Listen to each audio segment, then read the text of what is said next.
Hey everyone, it's Tyler with Universal Rackets, and in this video, we're going to be doing a full progression on how to hit a third shot drop.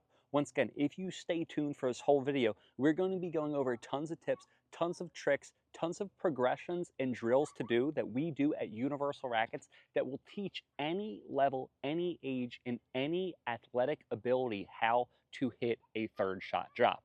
If you can follow this full sequence, I don't care how bad you think or how bad you actually are at pickleball, how lack of racket sports experience you have, you will be able to learn a third shot drop.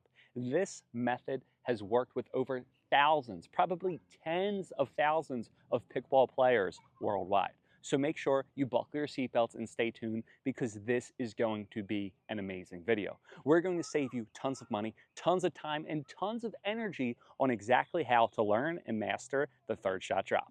Let's go. Players and coaches, they try to complicate this shot. What do I have to do? I need to be like this, that. No, guess what? If you want to learn a third shot drop, here's what you're going to do. You're going to start at the kitchen and hit a dink. Again, it's the exact same motion. Paddle down, extend with your arm and shoulder, except when you get back to the baseline, there's going to be more distance that you have to cover. So instead of just swinging and pushing, you're going to actually have to swing and go forward and then up rather than just go forward so you can cover that distance. And we are going to go over that in a little bit. So the first thing that you're going to do is try to hit at least 3 or 4 balls in a row into the kitchen, just like a dink.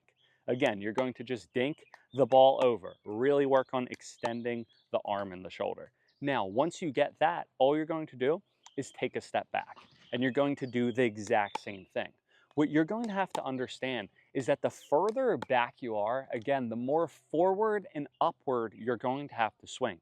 You're going to have more distance that you need to cover to get it into the kitchen.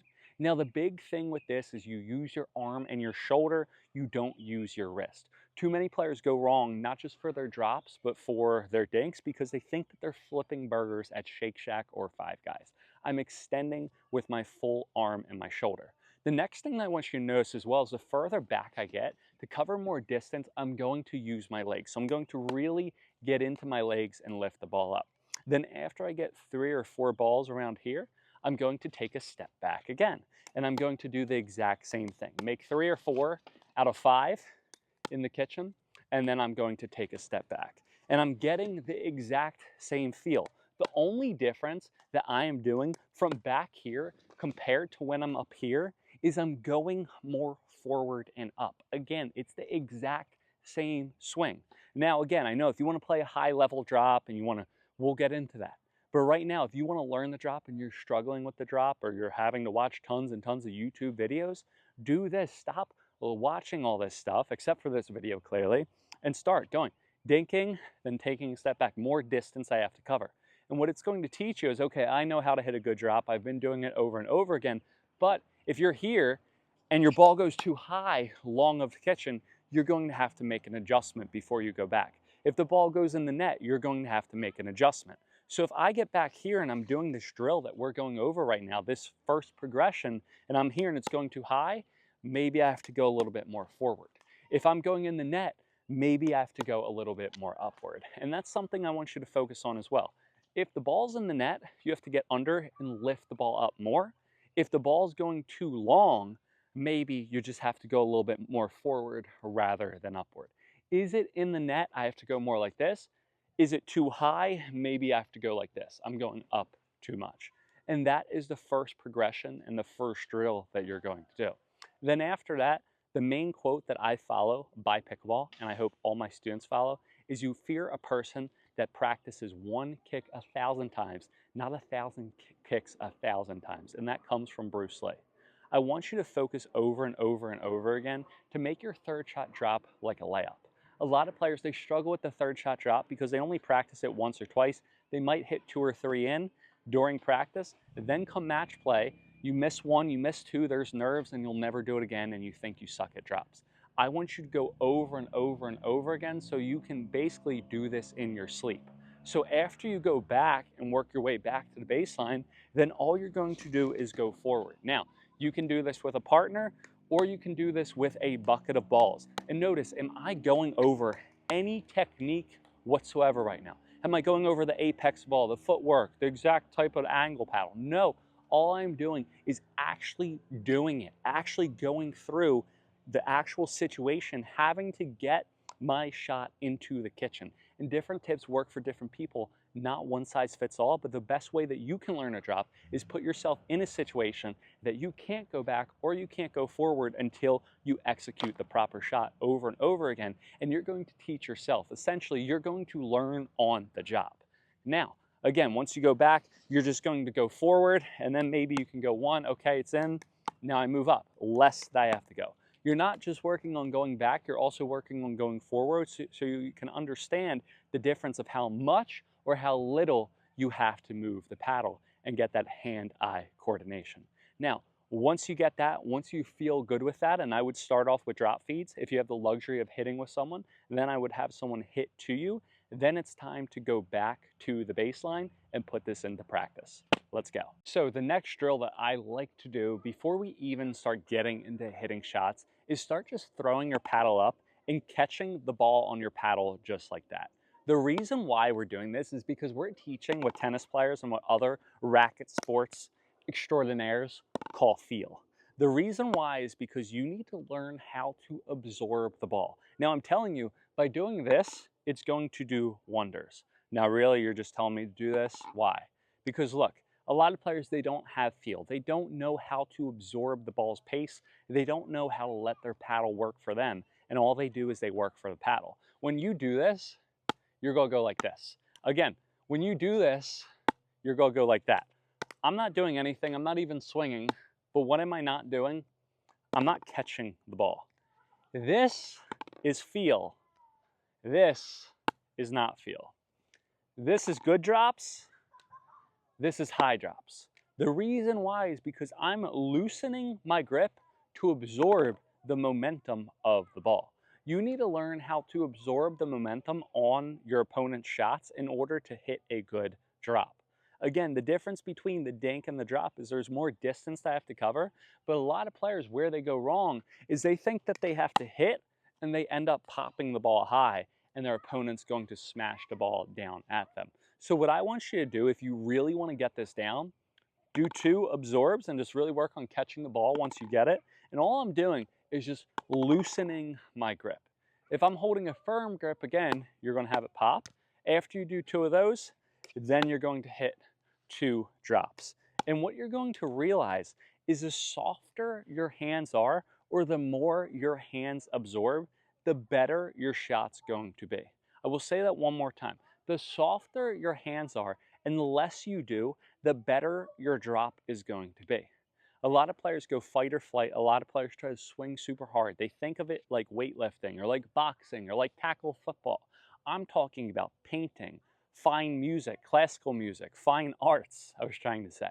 It is letting your paintbrush go. It's not super difficult. So what you have to work on, again, is work on that catch, and then all you're going to do is just work on really absorbing that momentum of the ball, the energy of the ball. And then after you do that, just do a couple drops. That was a lifetime ball, so the ball is really dense and it bounced high.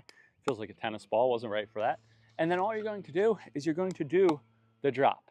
Now, the next thing that you can do, if you still don't feel this motion or if you struggle with it, is you're going to toss the ball in the kitchen. You're going to put your hand down and you're going to just work on really tossing the ball in the kitchen. Now notice, I can get the ball in the kitchen going like that. Look at that, right?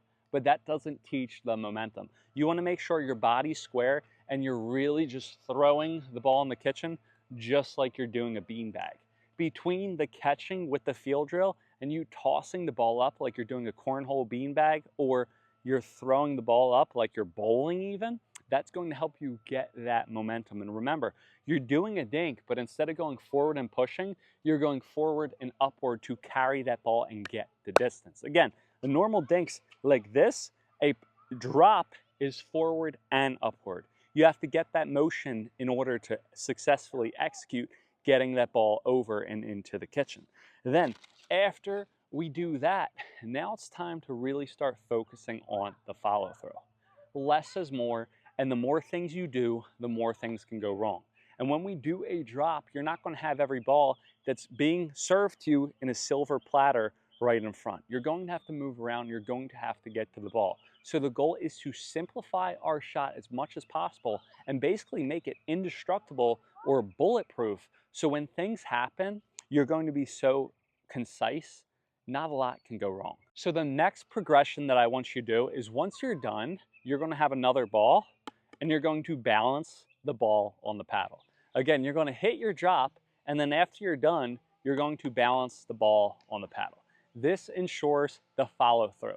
This ensures that you're doing the full beanbag toss. So again, you're going to do a drop, and then after you're done, you're going to try to balance a ball on the paddle, not paddle on the ball. You're going to do a drop, and then you're going to balance the ball on the paddle. The reason why this is so essential is because this is going to ensure that you have the exact proper swing. You're going to end up struggling on your drops, and players do, because they follow through here, here, here, here, or they don't follow through at all.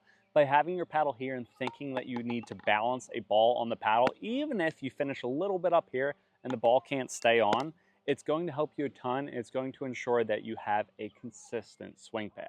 Now, the next thing that you're going to do is you're going to do third shot drops, but you're going to wait a split second longer. Again, you're going to hit your third shot drop, but you're going to wait a split second longer. Now, by waiting a split second longer, this is going to help you, and this is why other instructors say, hit the apex of the ball. When you hit a drop, players go wrong because they're actually hitting too early. They're thinking, get to the ball, I need to get to the ball. And if you get to the drop too early when the ball's still going up, you're not going to be able to hit a good shot. You want to hit the ball after the ball goes up and it meets the apex right before it goes down. It looks like it's going to storm, so we got to wrap this video up. So the ball's going to bounce and go up, and then once it goes up, you want to get it right before it starts declining. So instead of really going to the ball, you want to wait for the ball and then go. So the next thing that you're going to do is have someone feed balls to you, or return balls, or feed balls to yourself, and work on waiting and then going. Again, I'm not going here to the ball. I'm waiting and then going. I'm waiting and then going. And notice, if I ever hit the ball in the net, I need to get more under it and swing more up. If I ever hit the ball long, I need to go more forward. Do I need to go more forward, or do I need to swing up? And I just go back and forth on which I need to do. So again, I'm going to wait and then go, and that's going to help me a ton. So if you can incorporate those progressions, and the next thing that you're going to do is you're going to get out and drill and go over and over and over again on the drop. That's going to teach you exactly how to do it, and then you're going to get off the court right before a thunderstorm hits, and you're going to be able to have an amazing third shot drop. Stop thinking, watching all these videos, pondering on how to do it. The best way to actually do it is to learn on the job and follow these progressions. If you can start at the kitchen, do the dink, work your way back, then just keep on going back and forward to get that feel, then go back to the baseline, really hold the ball on the paddle and really get that feel, then finish with your paddle up, work on waiting a split second longer, you're going to have an indestructible third shot drop. Now, if you guys enjoyed this video, make sure to like, share, subscribe, and let me know in the comments if you guys are enjoying these types of formats that I'm doing and progressions that you can follow. I thought it would be very beneficial amongst all levels. Have a good one, happy hitting, and we will see you guys next time on court.